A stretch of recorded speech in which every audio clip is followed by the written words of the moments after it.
Eu me chamo Gilton Góes e esse é o nosso programa Reflexão do Dia. Hoje, dia 9 de julho de 2025. Santa Paulina do Coração Agonizante de Jesus. Memória, quarta-feira. Santo do Dia, Santa Paulina do Coração Agonizante de Jesus.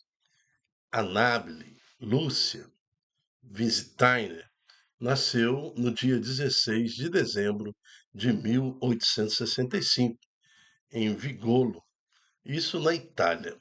Em setembro de 1875, com apenas 10 anos de idade, imigrou com seus pais para o Brasil, dirigindo-se para o estado de Santa Catarina, no atual município de Nova Trento, onde deram início à localidade de Vigolo. Era o dia 12 de julho de 1890, data considerada como dia da fundação da Congregação das Irmãzinhas da Imaculada Conceição, que iniciou com Amábile, que era amiga de Virgínia, atuando como enfermeiras. Essa também foi a primeira congregação religiosa feminina fundada em solo brasileiro. Foi aprovada pelo bispo de Curitiba em agosto de 1895. 4 meses depois, Amábile Virgínia e Teresa Ana Maule, outra jovem que se juntou a elas, fizeram voto religioso. E Amábile recebeu o nome de Irmã Paulina do Coração Agonizante de Jesus, também nomeada superiora, passando a ser chamada de Madre Paulina. Santa Paulina do Coração Agonizante de Jesus, rogai por nós. Vamos ver nas leituras de hoje, na primeira leitura em Gênesis 41, vai de 41 até o capítulo 42, aquela situação entre que os filhos de Jacó, né, que tentaram contra a vida de José.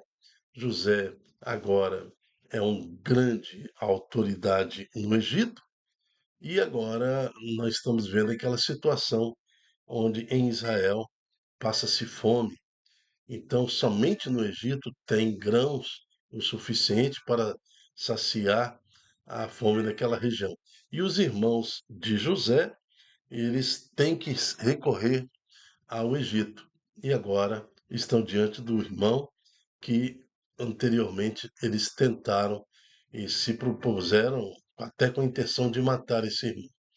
Então a história nos mostra, na primeira leitura, exatamente esse ato de caridade de José para com seus irmãos, prefigurando a misericórdia de Jesus.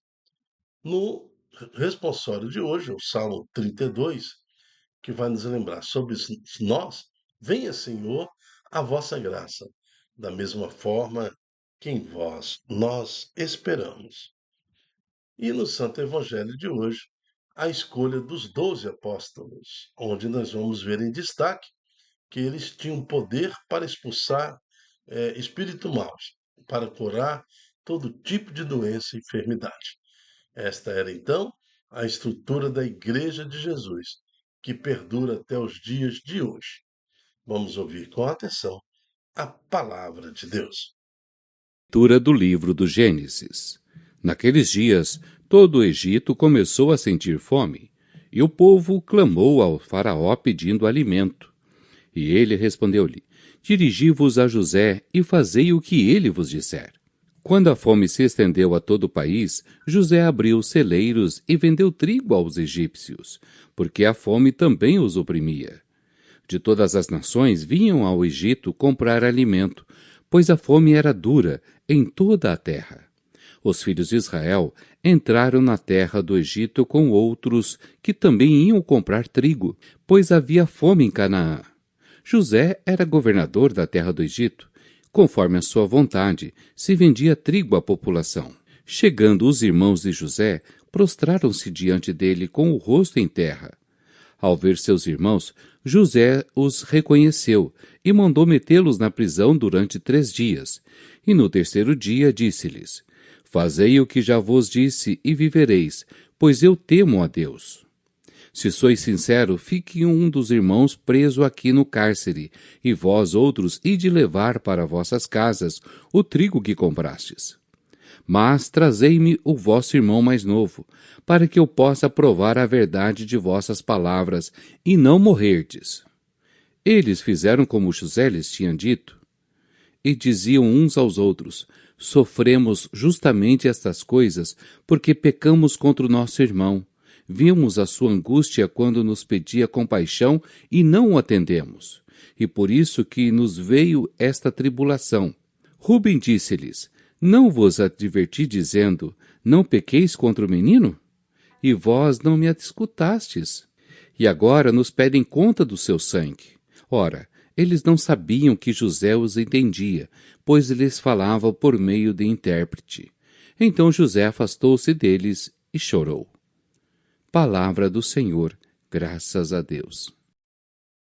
Salmo 32. Sobre nós venha, Senhor, a vossa graça, da mesma forma que em vós nós esperamos. Dai graças ao Senhor ao som da harpa, na lira de 10 cordas celebrai-o. Cantai para o Senhor um canto novo, com arte sustentai a louvação. Sobre nós venha, Senhor, a vossa graça, da mesma forma que em vós nós esperamos. O Senhor desfaz os planos das nações e os projetos que os povos se propõem. Mas os desígnios do Senhor são para sempre, e os pensamentos que ele traz no coração, de geração em geração, vão perdurar. Sobre nós venha, Senhor, a vossa graça, da mesma forma que em vós nós esperamos. Mas o Senhor pousa o olhar sobre os que o temem e que confiam esperando em seu amor, para da morte libertar as suas vidas e alimentá-los quando é tempo de penúria. Sobre nós venha, Senhor, a vossa graça, da mesma forma em que em vós nós esperamos. Proclamação do Evangelho de Jesus Cristo segundo Mateus. Naquele tempo, Jesus chamou os 12 discípulos e deu-lhes poder para expulsarem os espíritos maus e para curarem todo o tipo de doença e enfermidade. Estes são os nomes dos 12 apóstolos. O primeiro, Simão, chamado Pedro, e André, seu irmão.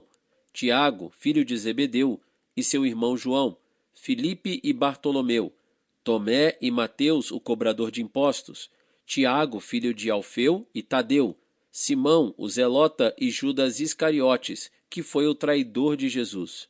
Jesus enviou estes 12 com as seguintes recomendações: Não deveis ir aonde moram os pagãos, nem entrar nas cidades dos samaritanos, e diante as ovelhas perdidas da casa de Israel. Em vosso caminho anunciai: o reino dos céus está próximo. Palavra da salvação, glória a vós, Senhor. A recomendação dada aos apóstolos que tinham o poder de expulsar demônios, espíritos maus, tinham o poder de curar todo tipo de doença e enfermidade. Esta, então, é a Igreja de Jesus. A recomendação é: não deveis ir aonde moram os pagãos, nem entrar nas cidades dos samaritanos, e diante as ovelhas perdidas da casa de Israel. Aí, versículo 7. Em vosso caminho anunciai, o reino de Deus, dos céus, né, está próximo. E depois da ressurreição de Jesus, aí a igreja muda então o seu discurso. O reino de Deus já está no meio de nós, né? O Senhor, o reino de Deus já está no meio de nós. Então, a condição primeira era: o reino dos céus está próximo. Agora o reino de Deus já está no meio de nós. Então, a igreja, na medida em que se ela estende diante do século, com a mesma missão que foi dada aos apóstolos, a igreja ela é dividida desde Roma, depois até diocese, depois as paróquias e as comunidades, e depois aos grupos, né, de leigos consagrados que se manifestam na forma de pastorais, movimentos e serviços. Então veja que essa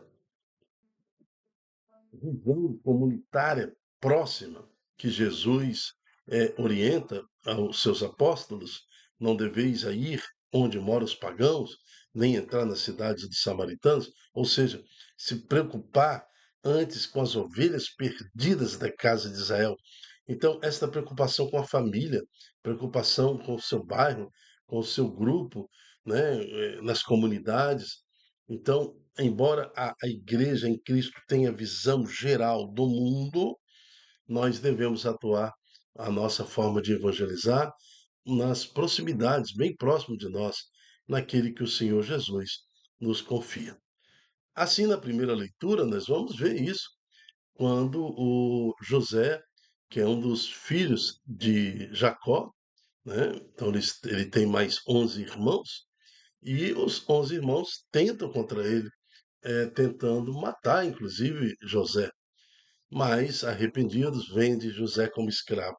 E agora José é um grande autoridade do Egito, e os irmãos agora de José têm que recorrer à autoridade do Egito para levar comida para casa, né? Levar os grãos para casa, porque Israel está tendo uma crise de fome. Então, agora eles estão diante do irmão. Eles não reconhecem José, mas José os reconhece. E também no ato de perdão, o perdoa, né? Perdoa aqueles que tentaram contra ele, dando assim um reflexo, uma luz do que acontece também com Jesus, com os 12 apóstolos. São imperfeitos. Pedro, Tiago, João, todo mundo é imperfeito, Tomé é imperfeito, inclusive Judas Iscariotes, aquele que traíra Jesus, né? Então todos são imperfeitos, mas em sua misericórdia Jesus os ama, perdoa, e é nesta imperfeição dos homens que é constituída a igreja. Mas por isso que a igreja ela é santa. Ela é santa porque o próprio Deus nos conduz nesta santidade. Se fosse só pelos homens, aí só restaria pecado, né? Mas a própria proteção, a palavra de Deus sobre a igreja, que a transforma como uma grande fornecedora de grãos espirituais, né? Que vai alimentar a fome do mundo, como nós vimos aqui em Gênesis 41. O salmo de hoje, o Salmo 32, fala sobre nós venha, Senhor, a vossa graça, da mesma forma que em vós nós esperamos. Então, a graça de Deus que é derramada sobre cada um de nós depende muito da nossa fé. Se eu tenho muita fé no Senhor, muita graça será derramada na minha vida, né? Então, aqui, dai graças ao Senhor, ao som da harpa, da lira, das cordas, celebrai-o, cantai para o Senhor um cântico novo, com arte sustentai a louvação. Então, este louvor, esta graça que nós damos a Deus na nossa vida pessoal, que na intensidade do que fazemos, o Senhor nos retribui em misericórdia. Então, que a santa palavra de hoje, proclamada nesta liturgia, possa provocar em nós essas atitudes de fé, a atitude de fé que nós vimos na primeira leitura, essa obediência de José para com seus irmãos, esta misericórdia, que prefigura a misericórdia de Cristo para com a sua igreja. Na imperfeição do nosso coração, assim também como os apóstolos imperfeitos eram, nós possamos nos entregar totalmente na esperança ao nosso Senhor, para que na medida em que nós louvarmos, que a nossa fé se manifesta, Deus tenha misericórdia de nós, daqueles que nós amamos, e produz em nós atos de fé, espelhando a nossa fé também em Santa Paulina, do coração agonizante de Jesus. Hoje, quando você vai em Trento, é uma localidade de oração. Nossa, que é um local santo, é um local de peregrinação. Então veja que uma simples mocinha com 10 anos de idade resolve então manifestar a sua fé de uma forma diferente em Cristo Jesus e hoje, né, é um grande símbolo de fé lá em Santa Catarina. Então, que o Senhor possa nos dar essa coragem dos apóstolos e que tenhamos intrepidez, coragem, a ponto de expulsar demônios, a ponto de curar todo tipo de doença e enfermidade, sempre pelo nome de Jesus. Amém. Eu me chamo Dilton Góes. O nosso projeto chama-se Ai de mim, se não evangelizar. E dentro do projeto, nós temos esse programa diário, Reflexão do Dia. É um programa com o objetivo de fazer estudo bíblico das palavras que compõem a liturgia. Queremos compreender o que nos ensina a igreja através da liturgia do dia. E hoje o Senhor nos pede para termos coragem para atuar como igreja na nossa família, na nossa comunidade, mostrando assim o poder de Jesus para aqueles que precisam da conversão. Seja você também um anunciador da Boa Nova, divulgando em suas redes sociais este estudo no seu aí, WhatsApp, Facebook, Instagram.